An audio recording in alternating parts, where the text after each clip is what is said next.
तो ये थी सुर्खियां और अब खबरें विस्तार से। मुजफ्फरपुर में दलों के लिए नाक की लड़ाई बने बोचहा उपचुनाव के लिए अब कुछ दिन ही समय बच गया है। स्थानीय प्राधिकारों से विधान परिषद चुनाव खत्म होने के बाद अब फोकस इसी चुनाव पर है। मुजफ्फरपुर के मुसहरी प्रखंड के फतेहपुर हाई स्कूल के मैदान में बोचहा उपचुनाव को लेकर राजद के उम्मीदवार अमर पासवान के समर्थन में जन नेताओं को संबोधित करने पहुंचे प्रतिपक्ष तेजस्वी यादव ने कहा कि बोचहा से अमर पासवान ही जीतेगा। इसके लिए जनताओं का अपार समर्थन देखने को मिल रहा है। बताया कि देखिए, बोचहा की जनता इस बार बदलाव के मूड में दिख रही है। यहां से राजद के उम्मीदवार अमर पासवान का जीत पूरी तरह से तय माना जाता है। उन्होंने जनताओं से आग्रह करते हुए कहा कि 12 अप्रैल को बोचहा विधानसभा क्षेत्र में चुनाव होना है। सब लोग एकजुट होकर एक एंटीना छाप पर बटन दबाकर अपने प्रत्याशी को जिताए। सभा को राजद विधायक मुन्ना यादव, गायघाट विधायक निरंजन राय, काटी विधायक इसराइल मंसूरी, राजद नेता शंभू कुमार, कई विधायक और राजद नेता मौजूद रहे। अपने संबोधन के दौरान नेता प्रतिपक्ष तेजस्वी यादव ने सरकार पर जमकर हमला बोला।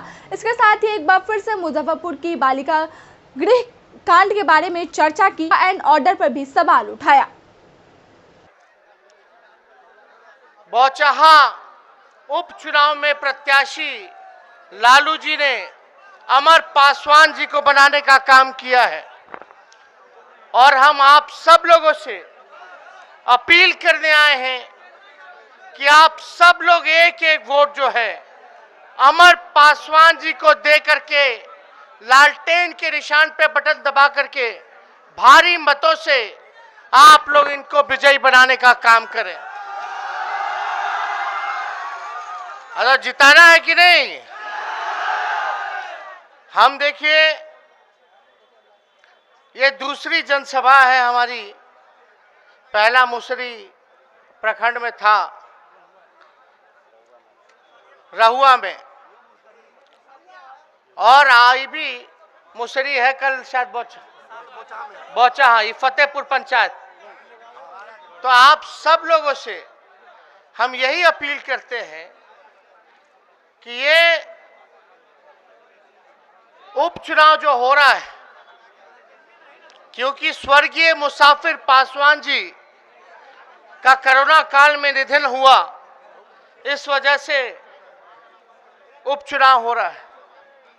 हम इस मंच के माध्यम से सबसे पहले स्वर्गीय मुसाफिर पासवान जी के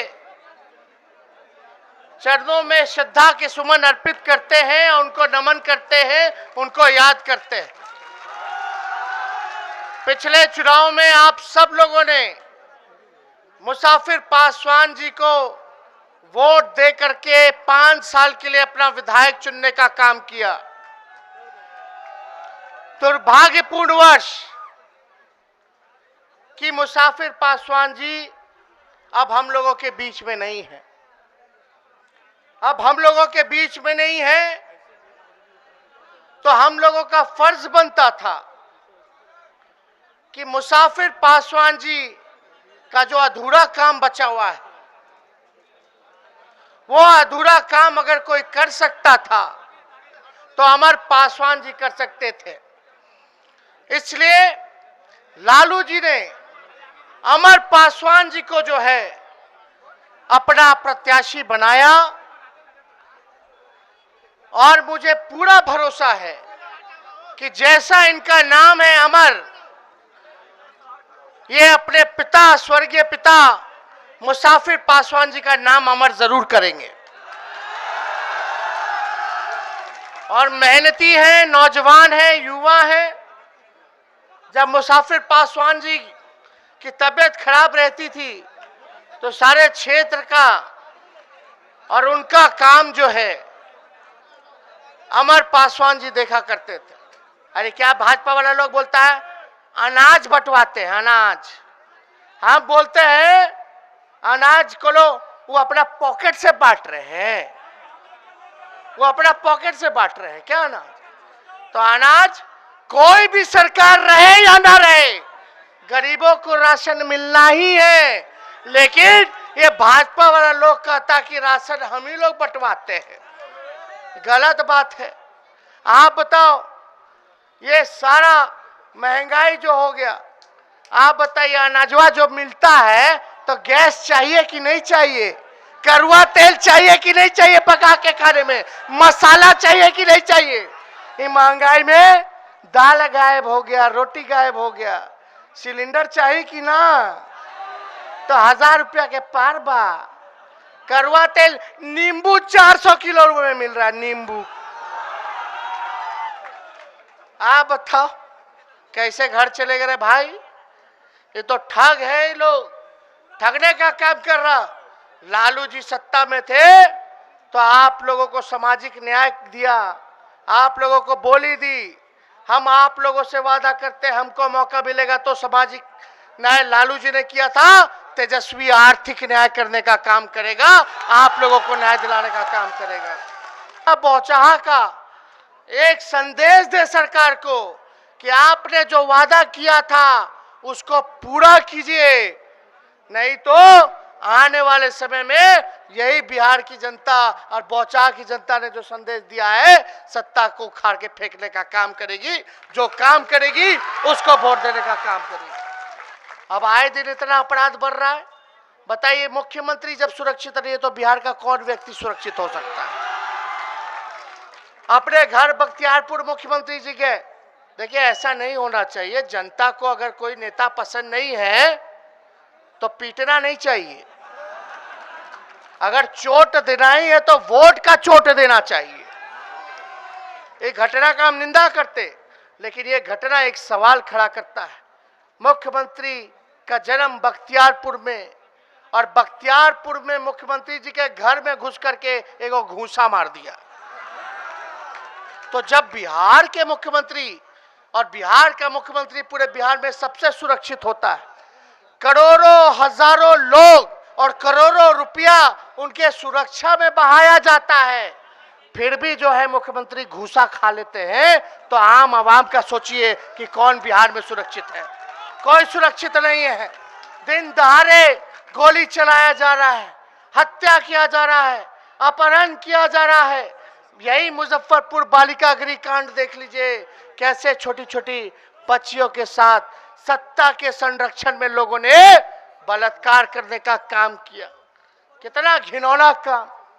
लेकिन कहां किसी मंत्री जी को सजा मिला, कहां तोंद वाले अंकल जी, कहां मूछ वाले अंकल जी। सृजन घोटाला हुआ भागलपुर में नहीं बल्कि बिहार के कई जिलों में, लेकिन कोई किसी पे कार्रवाई नहीं। अभी सीएजी के रिपोर्ट में आया कि बिहार सरकार 2 लाख करोड़ का हिसाब किताब नहीं दे रही है। कितने का? 2 लाख करोड़ का हिसाब किताब जो है नहीं दे रही। तो आप समझ जाइए कितना बड़ा बेईमानी। ये 2 लाख करोड़ में कितना के रोजगार लग जाता, कितना के पेंशन लग जाता, जितना आंगनबाड़ी है, स्वयं सहायता समूह है, आशा दीदी है, ये सब का जो स्थायी हो जाते। शनिवार को बोचहा विधानसभा क्षेत्र के मैदापुर पंचायत के मुखिया पंकज चौधरी सहित सैकड़ों राजद कार्यकर्ताओं ने भाजपा का दामन थाम लिया। भाजपा प्रदेश अध्यक्ष संजय जायसवाल ने इन सभी को भाजपा की सदस्यता दिलाई। राजद छोड़ भाजपा में शामिल होने का कारण पूछे जाने पे पंकज चौधरी ने कहा कि नरेंद्र मोदी जिस प्रकार देश का विकास कर रहे हैं और जिस प्रकार गठबंधन सरकार बिहार का विकास कर रही है, उससे देखकर उन्होंने भाजपा में जाने का मन बनाया।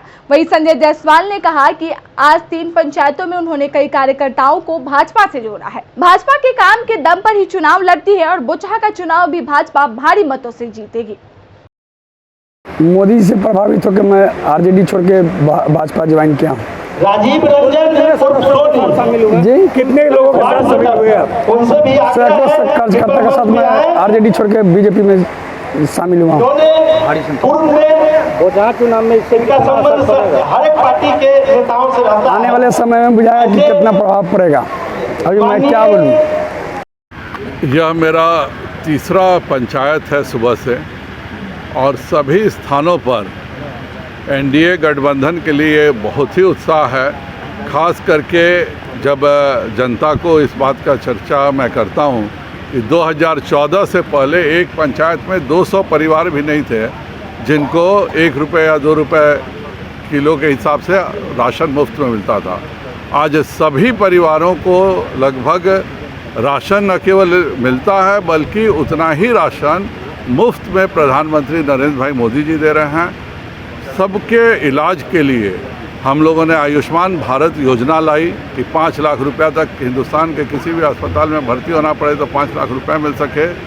उसमें भी लगा कि बहुत सारे लोग छूट रहे हैं इलाज को लेकर के, तो फिर हम लोगों ने निर्णय किया है बिहार ने कि जो हमारे 46 लाख राशन कार्डधारी हैं जो आयुष्मान भारत योजना में नहीं है उनको भी लेने हम जा रहे हैं। अर्थात जितने लोगों के पास राशन है कार्ड है वह सभी अब आयुष्मान भारत के भी हिस्सा होंगे और उन सभी को 5 लाख रुपए के इलाज तक के इलाज के हर साल सुविधा भी मिलेगी।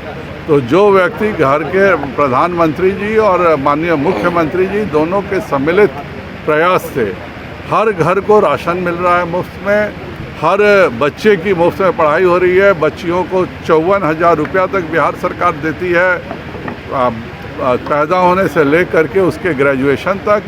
ये जितनी भी लोक कल्याणकारी योजनाएं हैं और ये लिंक हो जाने से बैंक से एक भी पैसा भ्रष्टाचार नहीं जाता है। कुछ जगह मुझको शिकायत मिली तो मैंने कहा कि भाई 1.5 लाख रुपए आपके सीधे खाते में, गरीब के खाते में मकान के लिए जा रहे हैं और उसको बीच रास्ते में कोई नहीं छूता, उसके बाद भले हमको शिकायत मिले। तो इसलिए सभी में बहुत उत्साह है। सभी को माननीय नरेंद्र मोदी जी ने जो 7 सालों में गरीब कल्याण की योजनाएं चलाई हैं और जिस तरह से माननीय नीतीश कुमार जी ने विगत 7 वर्षों में बिहार की देखभाल किया है, उससे यह तय है कि बोचहा से हमारी सरकार को कोई अंतर नहीं पड़ने जा रहा, लेकिन सभी लोग पूरे बहुमत से वोट देंगे।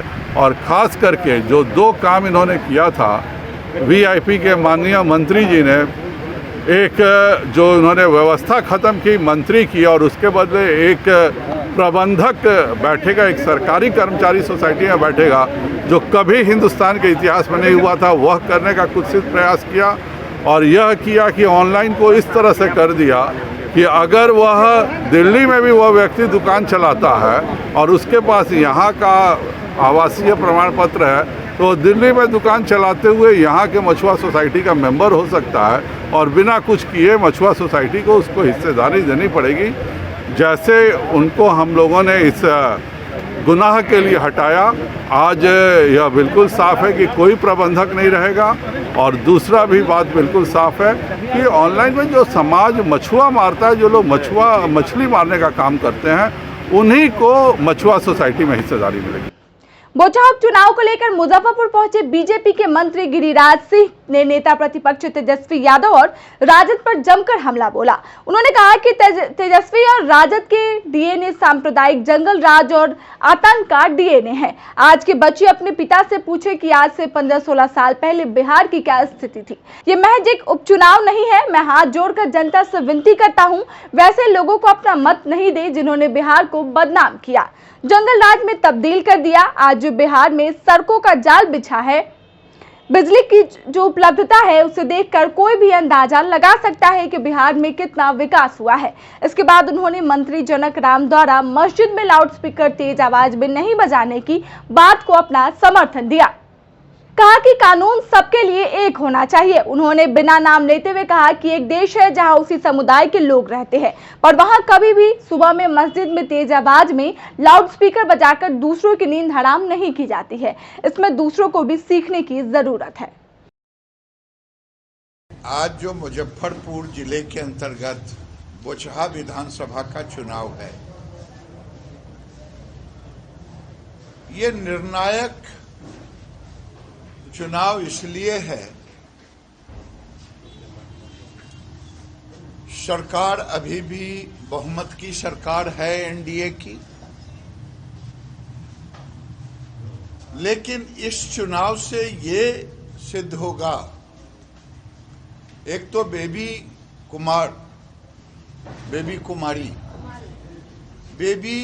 का अधिकार बनता था अगले चुनाव में इसको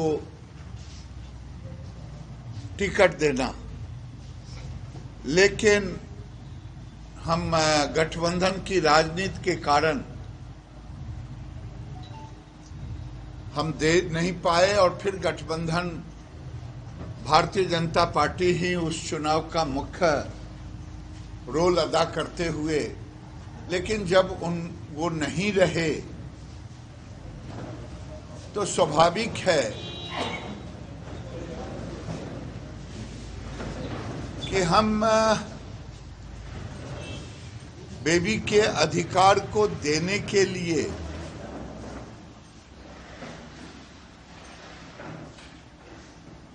जब वो थे तब वो हमारे विधायक थे, एनडीए के सबल समर्थक थे, लेकिन उनके नहीं रहने पर बेबी का अधिकार बनता, इसीलिए हम लोगों ने बेबी को चुनाव लड़ाने के लिए एकजुट होकर के एनडीए का उम्मीदवार बनाया। देखिए, ये भारतीय जनता पार्टी को खड़ा करने वाले लोग हैं। भारतीय जनता पार्टी को यहां तक लाने में, सत्ता में, इसी समाज का सबसे बड़ा योगदान रहा और ये नाराज नहीं होते,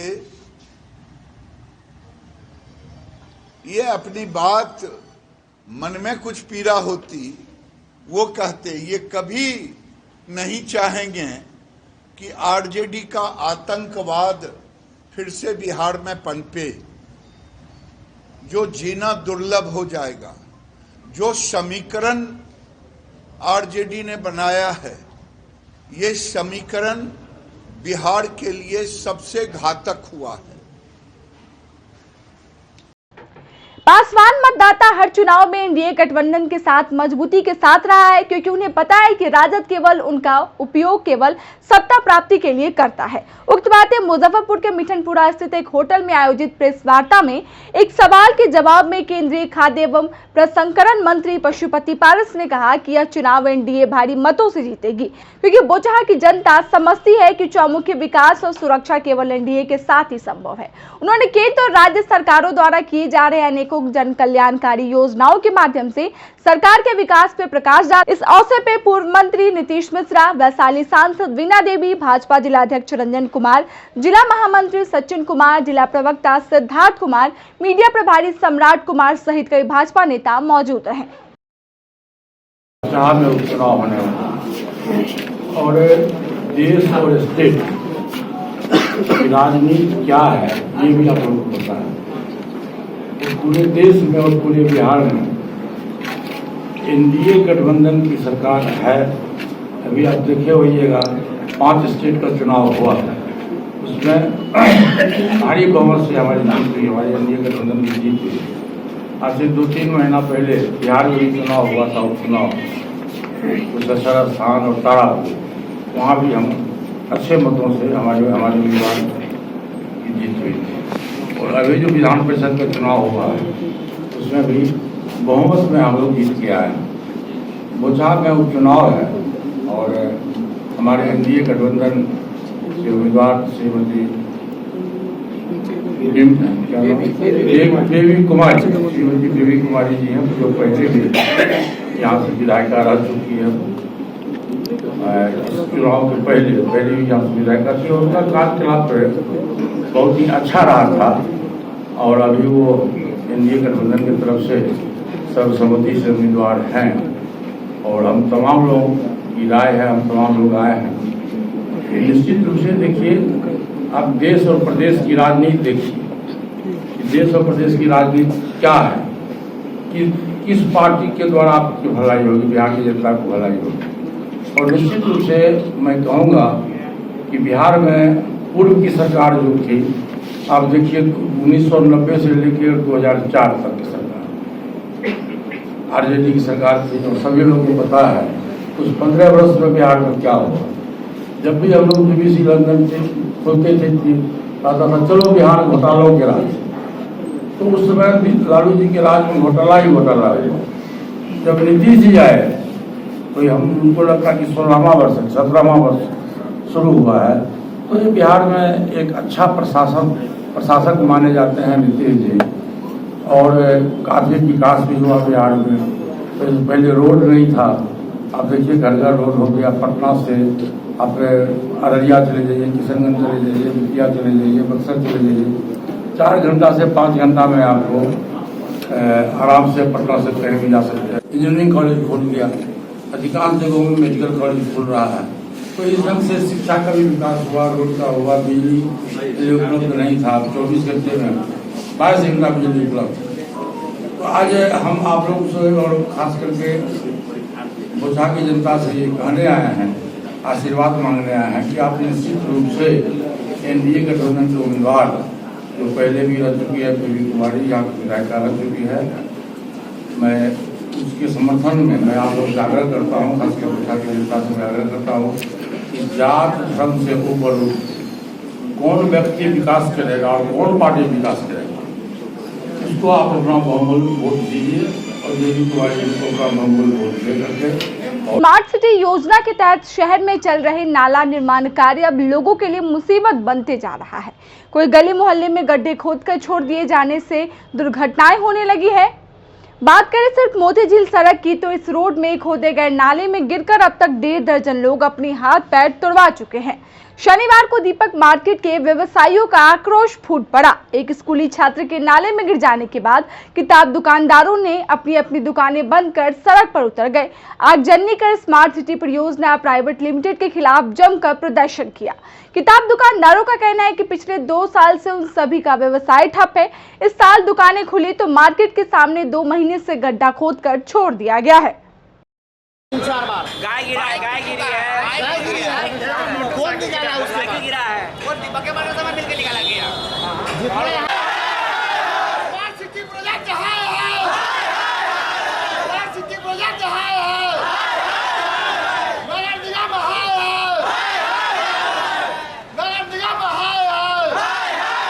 नाले में गिर गए हैं जी। वो आ रहे थे वहाँ पे, वो लोग बाइक लगाए थे, नाले में कोई ये नहीं लगाया हुआ था, बैरिकेडिंग वगैरह नहीं था? नहीं, साइकिल से थे, आ रहे थे, घर जा रहे थे। वहाँ पे कुछ लिखा हुआ लगा हुआ नहीं था कि आगे नहीं जाना? कुछ नहीं था वहाँ पे, कुछ नहीं था, बस वो बाइक भी हुई थी वहाँ पे, रास्ता भी जाम कर दिया हुआ था दोनों तरफ से। घर बैरिया हुआ, नाम मेरा पुष्पम है, नॉर्थ पॉइंट चिल्ड्रेन स्कूल। कहाँ से आ रहे थे? स्कूल से? नॉर्थ स्कूल से घर जा रहे थे। पैर में लग गया, यहाँ पे दर्द हो रहा है। दीपक मार्केट के सामने, किताब की दुकान के सामने जो पूरा मार्केट खोल करके रख दिए हुए हैं, बच्चे लोग किताब लेने आ रहे हैं, यहाँ गिर रहे हैं।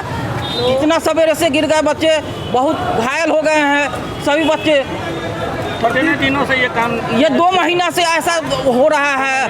2 महीना से फोन करके हम लोग को आश्वासन दिया गया था 10 दिनों के अंदर नाला बन जाएगी, लेकिन नाला अभी तक नहीं बनी है। अभी हम लोग का किताब का सीजन चल रहा है, जिसके कारण बच्चे लोग आ रहे हैं, गिर रहे हैं, गार्जियन लोग मोटरसाइकिल लेकर गिर रहे हैं। वैकल्पिक रास्ता नहीं दिया गया, इसका अभी कोई निदान नहीं निकाला गया है।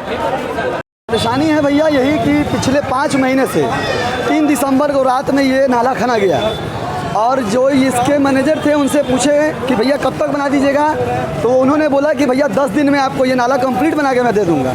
और आज 5 महीना हो गया, कोई देखने नहीं आता, झांकने नहीं आ रहा है कि नाला टूटा हुआ है, कि बन गया, कि आदमी मर रहा है, कि गिर रहा है। कैसे हम लोग व्यापार कर रहे हैं ये हम लोग जानते हैं। पिछले 2 साल से कोरोना का स्थिति आप सब लोग जान रहे हैं कि क्या थी नहीं थी, और आज देख लीजिए जब व्यापार करने की समय है तो स्मार्ट सिटी का कार्य स्टार्ट हो चुका हुआ है। आज क्या हुआ? आज देखिए सुबह 3 आदमी इस नाला में गिर चुका है। अभी एक बच्चा नॉर्थ पॉइंट का था, वो आपके सामने गिरा इस नाला में। ये स्थिति बनी हुई है। आगे इसको लेके क्या निर्णय लिया? निर्णय हम लोगों का यही है, जब तक नाला का इसको आश्वासन नहीं मिलेगा कब तक बनेगा, तब तक हम लोग किताब की दुकानें नहीं खोलेंगे भैया। सड़क जाम की है? हाँ, सड़क जाम किए हुए हैं, पूरा चारों तरफ से जाम है भैया। हम लोगों का मांग पूरा कर दीजिए, हम लोग को यही चाहते हैं। हम शहर को स्मार्ट बनाने के लिए पुरजोर कोशिश कर रहे हैं, लगातार काम भी हो रहा है, काम दिख भी रहे हैं। इसके बावजूद बहुत से काम करके हम एक तरफ तो शहर को स्मार्ट बना रहे हैं, वहीं जल जमाव से मुक्ति दिलाने को लेकर बनाए जा रहे ड्रेनेज सिस्टम स्मार्ट सिटी परियोजना के तहत बनाया जा रहा है, वह पूरी तरह से अमानक तरीके से बनाया जा रहा है। शनिवार को तिलक मैदान रोड में स्मार्ट सिटी परियोजना के तहत बनाए जा रहे ड्रेनेज सिस्टम का जब मेयर राकेश कुमार पिंटू ने चौक निरीक्षण किया तो नाला पूरी तरीके से अमानक तरीके से बनाया गया मिला। उसमें उन्होंने इसे लेकर स्मार्ट सिटी प्राइवेट लिमिटेड के इंजीनियरों को जमकर फटकार लगाई। इस दौरान उनके साथ पार्षद राकेश सिन्हा भी मौजूद रहे। राकेश सिन्हा को बराबर तिलक मैदान रोड के दुकानदारों के द्वारा यह शिकायत मिल रही थी कि जिस तरीके से नाला निर्माण किया जा रहा है, जिसकी शिकायत उन्हें मेयर और नगर विधायक से की थी। शनिवार को राकेश कुमार पिंटू ने निरीक्षण किया तो नाले की गहराई भी सही नहीं थी और न ही नाले के ऊपर दिए जाने वाला स्लैब सही था, जिसे लेकर उन्होंने मौके पर मौजूद इंजीनियरों को जमकर फटकार लगाई। उन्होंने कहा कि किस प्रकार का निर्माण कार्य हुआ तो शहर को जल जमाव से भगवान भी नहीं बचा सकते हैं। वही वार्ड पार्षद राकेश सिन्हा ने कहा कि उनके वार्ड में स्मार्ट सिटी परियोजना के तहत नाला निर्माण का काम सही तरीके से नहीं हो रहा था, जिसकी शिकायत स्थानीय दुकानदारों से उन्हें मिली थी। उन्होंने भी जब इसे लेकर स्मार्ट सिटी परियोजना के एमडी नगर आयुक्त विवेक रंजन मैत्री से शिकायत की तो उन्होंने भी इस पर ध्यान नहीं दिया। इसे लेकर उन्होंने खासी नाराजगी जताते हुए नगर आयुक्त के खिलाफ धरने पर बैठ जाने की बात कही। काम हो रहा है स्मार्ट सिटी, बहुत ही घटिया और पैसे की बर्बादी है। टैक्स पेयर का पैसा करोड़ों रुपया बर्बाद हो रहा है। नाले की जो गहराई है वो 1.5 फीट से ज़्यादा कहीं पे नहीं है। अंदर प्लाई जो दिया जा रहा है, अगर वो सड़ के नीचे गिरेगा तो पूरा जाम रहेगा, वो कभी साफ़ नहीं हो सकता। एक बिल्ली मर जाएगी ना तब भी जाम हो जाएगा। पुराना नाला इससे ज़्यादा बेहतर था। 2-3 महीने के बाद मानसून आएगा, क्या स्थिति रहेगा इसकी? सड़क पूरे शहर में पानी की कमी नहीं रहेगी, बहुत अच्छा पानी रहेगा। मतलब 1.5 फुट 2 फुट हर सड़क पर पानी रहेगी, पानी की कमी नहीं होगी, ये तो तय है। जी हाँ, यहाँ तो बहुत बड़ा समस्या उत्पन्न है। कल के नाला बना के ये ठेकेदार लोग चले जाएंगे, कल के सफाई तो हम ही को कराना पड़ेगा। यहाँ देखे हैं कि 14 इंची का डीप है और कहीं पर 14, 15, 16 इससे ज़्यादा डीप है ही नहीं है। जबकि सुपर सकर मशीन का जो पाइप है उसकी चौड़ाई जो है मतलब जो है 24 इंच है। तो ये 16 इंच और 18 इंच में 12 इंच 14 इंच में सुपर सकर मशीन का पाइप भी नहीं घुस पाएगा सफाई कराने के लिए। हम कहना चाहते हैं नगर आयुक्त से कि ये सफाई किस तरह करवाइएगा। आपको देखना चाहिए, यहाँ के एमडी हैं और यहाँ पर जो अभी हमने मेयर साहब को कंप्लेन किया तो मेयर साहब अभी आए हैं। यहाँ का नाला का जो टॉप ढाला गया है वो 8 इंची मोटा होना चाहिए था। वहाँ पर अभी हम लोग देखे, मेयर साहब नापे हैं अपने हाथ से, कहीं 2.5 इंची है, कहीं 3 इंची है, कहीं 4 इंची है मैक्सिमम, उससे ज़्यादा ढलाई नहीं है टॉप। अभी इस पर ट्रक चलेगा, हेवी लोडिंग 16 चक्का का ट्रक चलेगा, पूरा नाला धंस जाएगा। ये कम्प्लीटली स्मार्ट सिटी का लूट है, एकदम लूट है। अगर जो है इस पूरा नाला को अगर नहीं तोड़ा गया, यहाँ से लेकर मस्जिद के सामने से लेकर बिजली ऑफिस तक, तो हम यहाँ धरना प्रदर्शन करेंगे, अनशन करेंगे, आंदोलन करेंगे, जहाँ तक हमको होगा। जनता के सहयोग के लिए हम जनता के साथ लेकर जो है हम आंदोलन करने का काम करेंगे। और अगर 1-2 दिन के अंदर 24-48 घंटा के अंदर कार्रवाई नहीं हुई तो सबसे पहले तो हम एक दिवसीय धरना देंगे। उसके बाद अनशन, उसके बाद आमरण अनशन, सड़क जाम, पूरा दुकान बंद करवाएंगे जनता के लिए। हम स्मार्ट सिटी का काम जो यहाँ पर चल रहा है बिल्कुल इससे हम असंतुष्ट है। आज यहाँ पर बनना चाहिए था 3 फीट से 1 मीटर का नाला है यहाँ पर है, जबकि यहाँ पर मात्र 14 इंच का नाला बनाया जा रहा है। आखिर किस कारण से है? इन लोग से हमने अभी नगर आयुक्त महोदय को भी बोला है कि क्यों आखिर बनाया गया, कोई एक्सप्लेनेशन देने के लिए तैयार नहीं हो रहा है। आज हम इसको उच्च स्तरीय जांच करवाएंगे, नहीं होता तो हम प्रिंसिपल सेक्रेटरी से जाते हैं मिलने, उनको इस बात से अवगत कराएंगे। जो काम हो चुका है क्या उसे फिर नहीं, पूरा तोड़ा जाएगा। पूरा जो एज पर शेड्यूल जो बने, अगर एस्टिमेट में अगर यहाँ पर 1 मीटर का नाला है तो 1 मीटर का नाला ही बनेगा। क्या क्या कमी पाए हैं? यहाँ ढलाई जो हुआ है 4 इंच, कहीं 3 इंच ऐसे करके ढलाई ऊपर का लेवल का हो रहा है, जबकि 6 इंच का ढलाई होना चाहिए था। डीप भी नहीं है। डीप तो खैर है ही नहीं, डीप तो मात्र 14 इंची में कैसे पास होगा नाला, पता नहीं। लोग हवाई जहाज से उड़ा के पानी को ले जाएंगे कैसे। बोचा विधानसभा में हो रहे उपचुनाव में महज 2 ही दिन शेष बचे हैं। अब चुनाव प्रचार की अंतिम तिथि रविवार के शाम 5 बजे तक ही है। ऐसे में उपचुनाव में खड़े प्रत्याशियों की धड़कनें तेज हो गई है, साथ ही क्षेत्र में चुनाव प्रचार गति तेज हो गई है। इसी कड़ी में शनिवार को बोचा विधानसभा के पूजा प्रखंड के कई पंचायतों में भाजपा प्रत्याशी पूर्व विधायक बेबी कुमारी ने घर घर जाकर लोगों से भाजपा के पक्ष में मतदान करने को लेकर व्यापक जनसंपर्क अभियान चलाया। इस दौरान विभिन्न पंचायतों में उन्होंने पुरुष और महिलाओं के साथ बातचीत कर भाजपा सरकार के द्वारा किए गए कार्यों के साथ ही अपने द्वारा 5 वर्षों में किए गए कार्यों को जनता को बताने का काम किया। देखिए, आज मैं प्रत्येक पंचायत में गई हूँ, काफ़ी अपार आशीर्वाद और स्नेह प्यार मिल रहा है। मैं चुनाव जीतूंगी। मिर्जापुर पंचायत के मुखिया उप मुखिया सभी भाजपा में शामिल हो गए, उनके लिए क्या संदेश? देखिए, भारत के number 1 party Bharatiya Janata party और संगठन पर चलती है। कोई भी कर्ज करता है, एक दलित के बेटी को इतना बड़ा सम्मान देने का काम पार्टी किया है, तो जो वर्कर काम ग्रास रूट पर करता है तो पार्टी देखती है। आज मैं प्रत्याशी नहीं, बोचहा विधानसभा के एनडीए के एक कार्यकर्ता प्रत्याशी के रूप में जाकर प्रत्येक घर में जाते हैं, संगठन पर बात करती है और जनता से आशीर्वाद मांग रही है। जनता पूरी तरह जैसे 2015 में इतिहास रचने का काम किया है, एक बिहार नहीं पूरे देश में यह बोचहा इतिहास रचने का काम किया था। ऐतिहासिक जगह है और उपचुनाव में भी इतिहास रच के निर्दलीय थी। मैं निर्दलीय, जो मैं बात तो मैं बता ही रही हूँ। जो काम करता है वो वर्कर को बोचहा तोहफा कर देता है। पहली बार बोचहा का जो चुनाव हो रहा है वो विकास के मुद्दे पे नहीं, मतलब कोई जनता विकास को लेकर सवाल नहीं कर रही। देखिए, नरेंद्र मोदी के नाम पर हो रहा है। नरेंद्र मोदी के नाम पर वोट दे रहे हैं। देखिए, 40 साल बनाम 5 साल में मैंने जो विकास किया है, बोचहा विधानसभा पिछड़ा हुआ क्षेत्र था, बिजली की बहुत बड़ी समस्या था। मैंने चार पावर सर्व स्टेशन लगवाने का काम किया, बड़ी सड़क बनवाने का काम किया। आप लोग भी आए होंगे, अभी मेरा ही अनुशंसा किया हुआ सड़क सब अभी भी बन रहा है। 2 साल में जो ब्रेक हुआ है वो मैं जीतूंगी तो पूरा करने का काम करूंगी, जो बचा हुआ काम है। जी बिल्कुल, मैं 5 साल विधायक नहीं सेवक बन के मैंने काम किया है और 15 से 20 साल से लगातार मैं इस क्षेत्र को जानती हूँ और प्रत्येक वार्ड को, गांव और पंचायत को मैं जानती हूँ। यह बाढ़ इलाका है, सबसे बड़ा बांध का मरम्मत कराना मेरे यहाँ बहुत प्रथम प्राथमिकता रहेगी, क्योंकि बाढ़ आती है तो इतना जल जमाव के कारण इतना परेशान हमारे जनता जनार्दन हो जाते हैं। तो मैं तो आती हूँ, देखती हूँ, नज़र से देखती हूँ। और अभी उपचुनाव है, सरकार की विधायक रहूँगी तो वहाँ सरकार से लेकर मैं ज़मीन पर उतारने का काम करूँगी। अपनी जनता को समस्या को निदान करने का संकल्प ली हूँ, आगे भी संकल्प लेते रहूँगी। जब तक जीवित रहूँगी मैं बोचहा की सेवा करते रहूँगी सेवक के रूप में। किसी भी विधायक के लिए 100% जनता का विश्वास हासिल करना मुमकिन नहीं है। जो 30% असंतुष्ट हैं उनको कैसे?